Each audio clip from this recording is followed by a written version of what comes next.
So, heute machen wir einen kleinen Vergleichstest zweier Auspuffanlagen.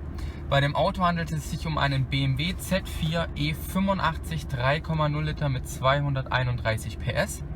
Wir vergleichen eine originale Auspuffanlage mit einer Zubehörauspufanlage von Bastuk. Als erstes die originale Auspuffanlage.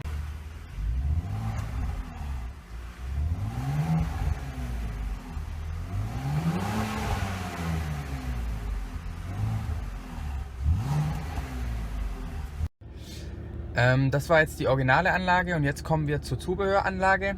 Dabei handelt es sich um eine Bastuk Komplettanlage aus Edelstahl ab Katalysator. Diese ist jetzt seit ungefähr 600-700 Kilometer auf diesem Auto drauf. Das heißt, sie ist so zu 90% freigebrannt. Ein bisschen geht noch, aber dass man es ungefähr einschätzen kann.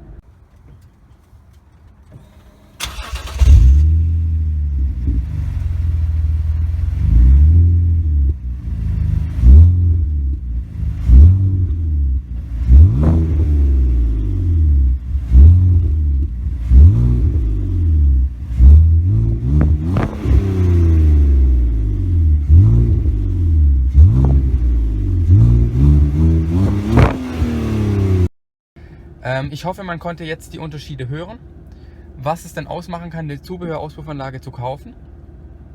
Ich hoffe, dass sie noch ein kleines bisschen lauter wird, wenn sie jetzt fertig eingefahren ist. Ich hoffe, euch hat das Video gefallen. Wenn das so ist, dann liked es bitte, kommentiert es und falls ihr mich noch nicht abonniert habt, würde ich mich natürlich über ein Abonnement freuen.